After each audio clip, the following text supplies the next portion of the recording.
menyampaikan dan bisa kepada Ustaz kami persilakan.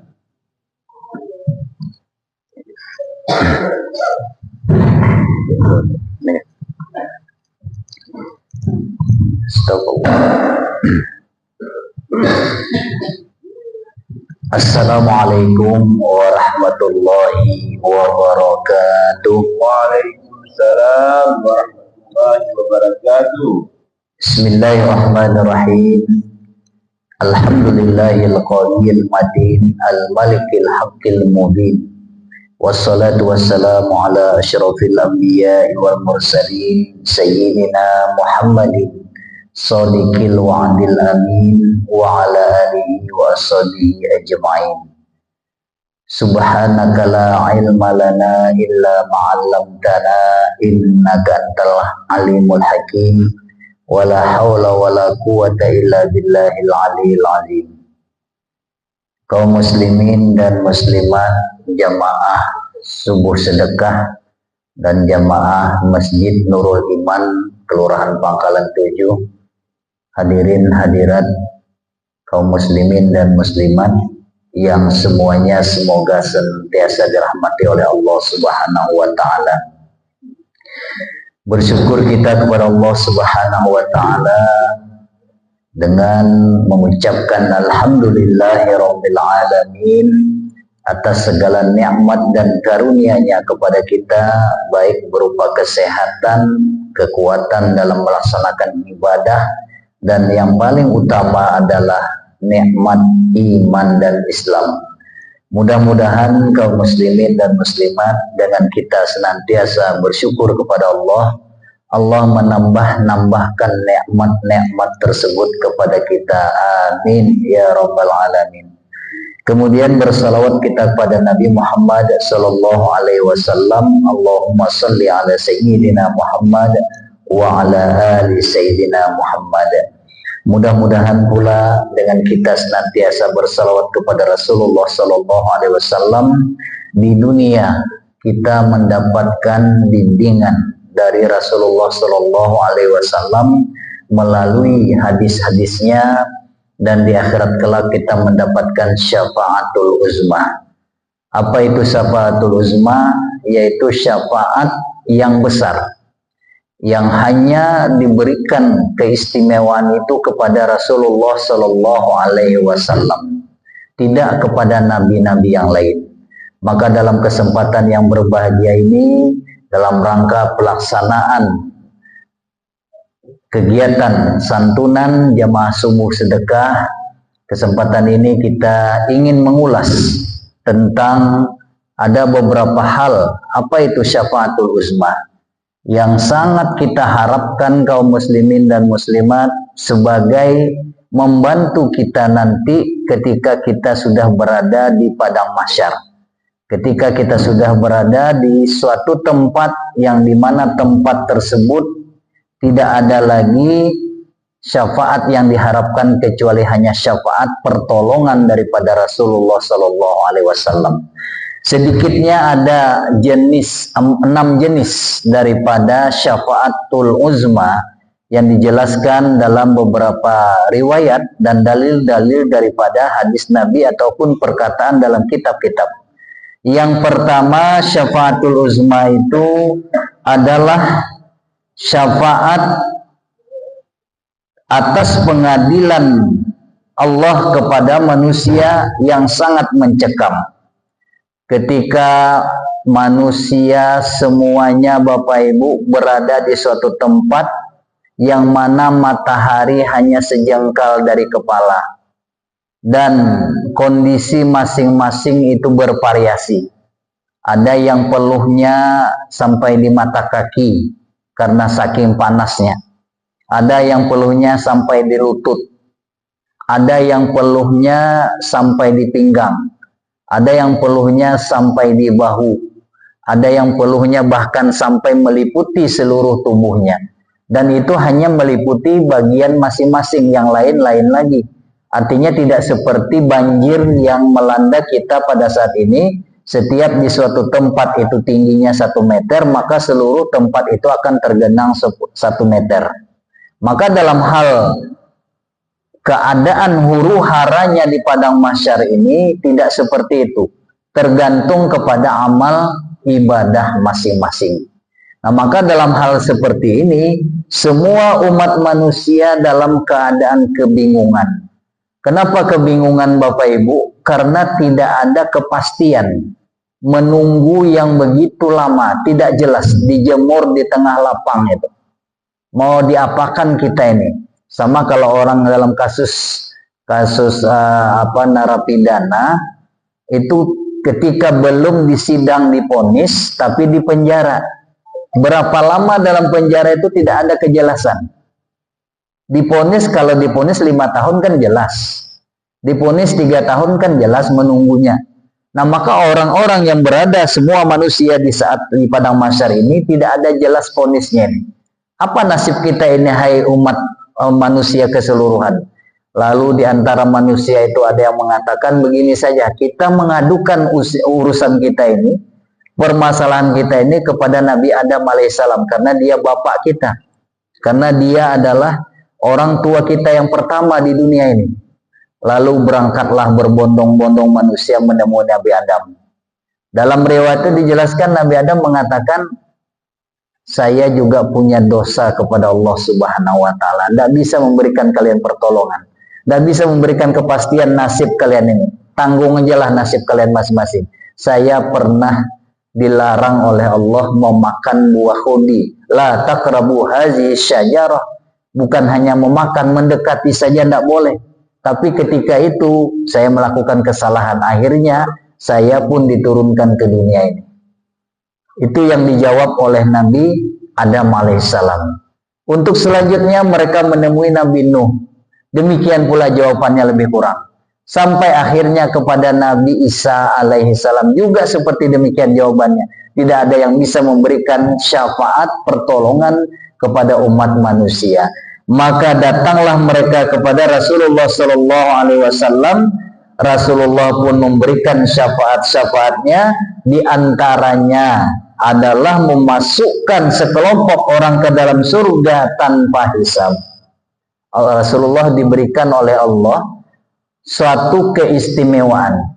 Yang ini sebenarnya Bapak Ibu, ada sebahagian daripada umat Islam itu yang tidak sepakat bahwa yang namanya syafaat itu hanya dari Allah Subhanahu wa Ta'ala. Maka dalam hal ini perlu kita memberikan sedikit gambaran bahwa ijma ulama mengatakan Rasulullah itu memberikan syafaat nanti di hari kiamat.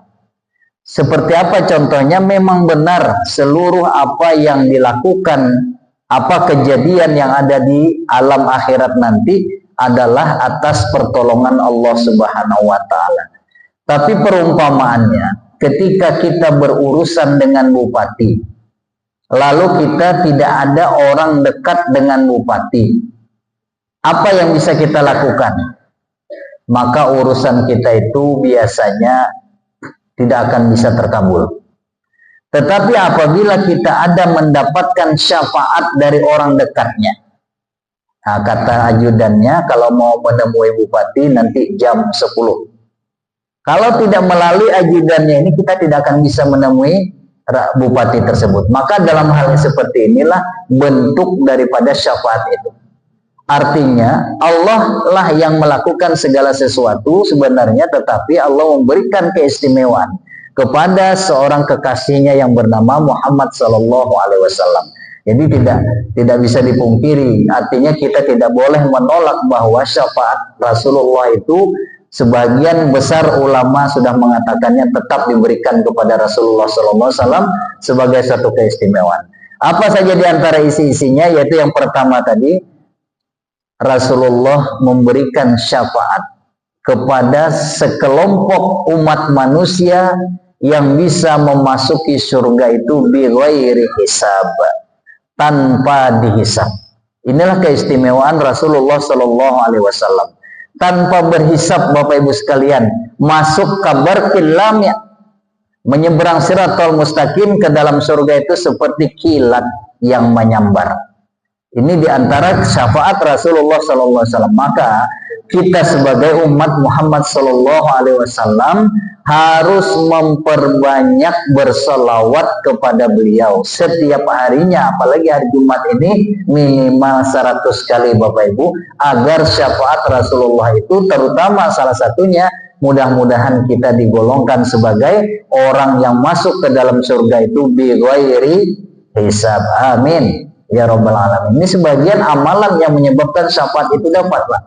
Karena syafaat itu tidak akan didapat kalau tanpa usaha daripada kita. Salah satunya adalah memperbanyak bersalawat kepada Rasulullah Sallallahu Alaihi Wasallam.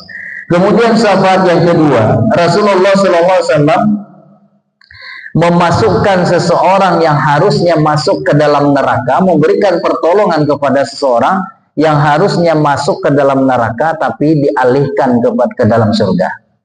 Ini salah satu syafaat Rasulullah juga yang harus kita kenali. Artinya ada kekuasaan yang Allah berikan kepada Rasulullah itu untuk bisa memberikan pertolongan. Syafaat itu kan artinya pertolongan, Bapak Ibu ya. Sebab apa ini? Salah satunya juga sebabnya karena kita mencintai Rasulullah Sallallahu Alaihi Wasallam melalui bersalawat kepadanya. Jadi dalam hal ini mencinta itu sebenarnya ada beberapa hal yang bisa kita lakukan ya. Beberapa hal. Tapi yang sering, yang terbanyak dilakukan itu adalah melalui bersalawat kepada Rasulullah Sallallahu Alaihi Wasallam. Itu cara mencintai Rasulullah Sallallahu Alaihi Wasallam. Yang kedua adalah melaksanakan segala sunnah-sunnahnya.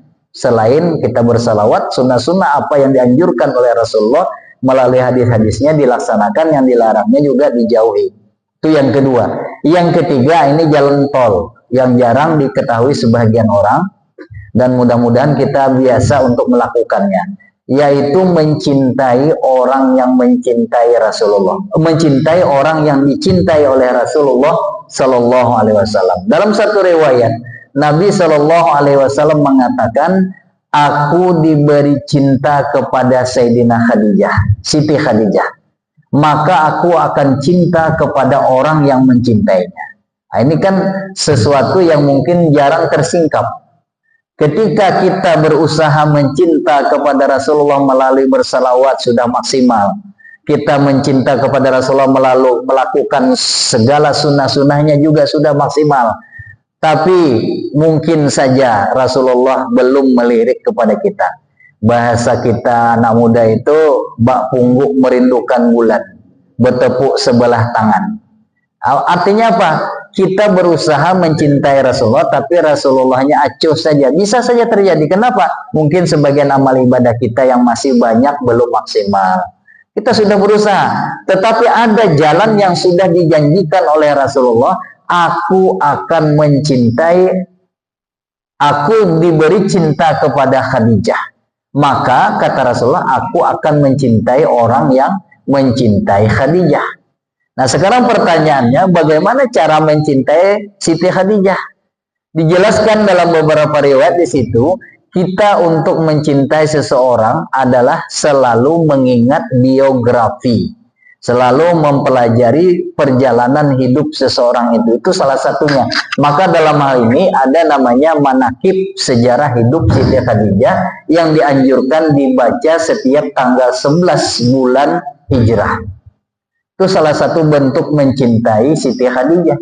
Nah, maka di balik itu kita harapkan, nah ada apa namanya, udang di balik batu, tidak apa-apa lah dalam hal ini. Kita mencintai kepada Siti Khadijah, di balik itu feedbacknya kita berharap Rasulullah mencintai kita. Karena janji Rasulullah sendiri seperti itu.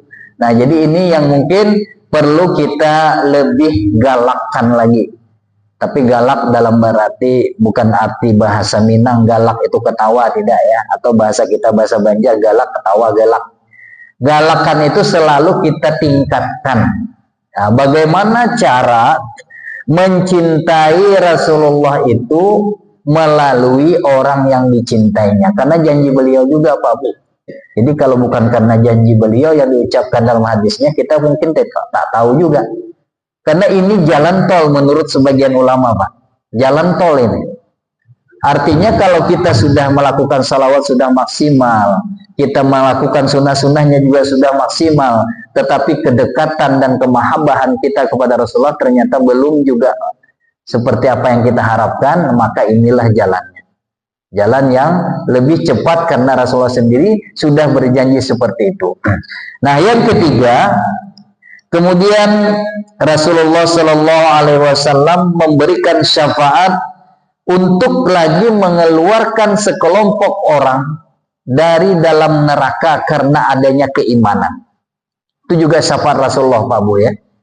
Kalau orang sudah ada di dadanya itu setitik daripada iman, tapi karena selama hidupnya dia juga melakukan maksiat, mungkin saja dia akan dijebloskan oleh Allah Subhanahu wa taala ke dalam neraka. Itu tidak mustahil. Tetapi api neraka itu dilarang oleh Allah Subhanahu wa taala untuk membakar setitik iman yang ada di dada seseorang tersebut. Dan karena itu pula lah Rasulullah memberikan syafaatnya untuk membangkitkan seseorang yang sudah masuk ke dalam neraka itu kembali ke dalam surga. Cuman ada sedikit kelemahannya. Orang yang bekas narapidana ini ada tandanya, Pak. Ya, orang yang sudah masuk neraka itu dibangkitkan dalam surga itu tandanya ada di dahi. Kesian deh loh. Kayak itulah kisahnya tuh. Memang seperti itu direwatkan. Ada tanda ini yang kita ditakutkan ini. Mudah-mudahan tentunya kita jangan sampai singgah dulu dalam neraka, langsung aja masuk dalam surga. Apa salahnya?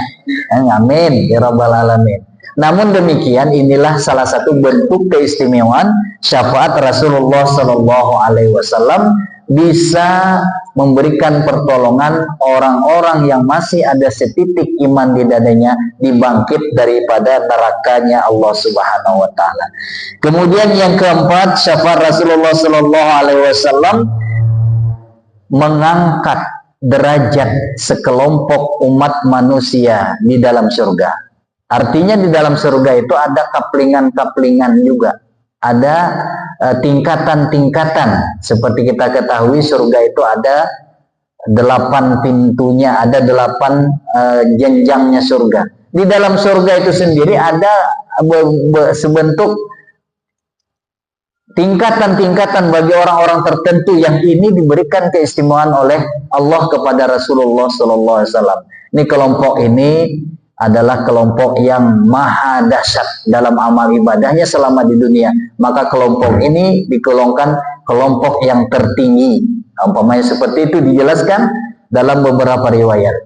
Allah memberikan keistimewaan kepada Rasulullah SAW bisa menggolongkan kelompok-kelompok manusia di dalam surga nanti yang sesuai dengan amal ibadahnya masing-masing.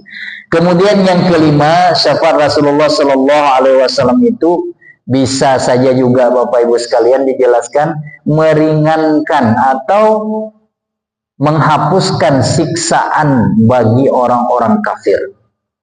Bukan bagi orang Islam aja. Rasulullah itu menjadi syafaat bagi orang kafir sekalipun. Jadi orang kafir yang sudah ada dalam neraka itu bisa saja karena Rasulullah SAW memberikan syafaatnya bisa diampuni, bisa diringani, atau bahkan mungkin diampuni oleh Allah Subhanahu wa taala. Karena kita ingat Allah itu punya sifat Ghafur. Jadi jangan kita ingat sifat Allah itu Qahar. Jangan itu saja, karena dalam beragama ini kita selalu kadang-kadang diracuni dengan satu dogma, satu doktrin dari kelompok-kelompok tertentu bahwa beragama itu selalu ditakut-takuti, Pak. Tidak mengenal sifat Allah itu Maha Ghafur, itu jarang dikemukakan. Yang ada itu Allah itu Maha Kasar, Allah itu Maha Keras, Allah itu Maha Menyiksa dan segala macam. Maka itu sebagian umat Islam ini ada yang beribadah itu selalu karena ketakutan. Maka kita tidak boleh sebenarnya beragama itu karena ketakutan. Selalu ditakuti dengan, ya kalau salah ini masuk neraka, kalau ini masuk neraka, sikit-sikit masuk neraka. Itu namanya dogma yang salah dalam beragama. Maka kita perlu memahami sifat-sifat Allah itu ada Maha Rahman, ada Maha Rahim, ada Maha Ghafur. Allah Maha Pengasih, Maha Penyayang, Maha Pengampun dan sebagainya. Maka ketika seseorang sudah terlanjur dalam sebuah kesalahan, jangan telah langsung diponis, wah ini akan kekal dalam neraka. Jangan dulu. Bahkan orang kafir sendiri, karena syafaatnya Rasulullah SAW, masih ada yang bisa diampuni oleh Allah Subhanahu Wa Taala. Tapi kan Allah juga yang mengampuni, Pak. Jadi kita itu jangan selalu diberikan doktrin dalam beragama selalu dalam keadaan terancam. Maka itu kita sifat Allah itu harus dipahami secara menyeluruh. Bukan hanya yang maha keras, Allah maha menghukum, Allah maha aziz dan sebagainya. Tapi banyak lagi sifat Allah, Allah yang maha rahim, Allah yang maha rahman, Allah yang maha ghafur, maha menerima segala kesalahan-kesalahan umat-umatnya, bahkan sampai kepada orang yang kafir sekalipun. Jadi inilah kita kenal kepada Rasulullah SAW yang ternyata banyak memberikan pertolongan syafaatul uzma kelak di akhirat, yang ini hanya didapatkan di akhirat. Ya. Kalau di dunia ini syafaat Rasulullah juga kita harapkan tentunya, yaitu melalui bimbingan Rasulullah. Selalu segala tindak tanduk tingkah laku kita ini mudah-mudahan senantiasa dalam koridornya hadis-hadis Nabi Sallallahu Alaihi Wasallam. Ini syafaat di dunia. Syafaat di akhirat mudah-mudahan juga kita selalu mendapatkan daripada Rasulullah Sallallahu Alaihi Wasallam dengan cara kita senantiasa bersalawat kepadanya. Kemudian juga kita melaksanakan segala sunnah-sunnahnya secara apa yang bisa kita laksanakan, dan juga kita berusaha untuk mencintai beliau dengan cara mencintai orang yang dicintai oleh beliau. Bapak Ibu sekalian, kiranya ini yang dapat saya sampaikan pada kesempatan yang berbahagia ini. Terima kasih atas segala perhatian dan mohon maaf atas segala kehilapan dan kekurangan. Billahi taufiq wal hidayah. Wassalamualaikum warahmatullahi wabarakatuh.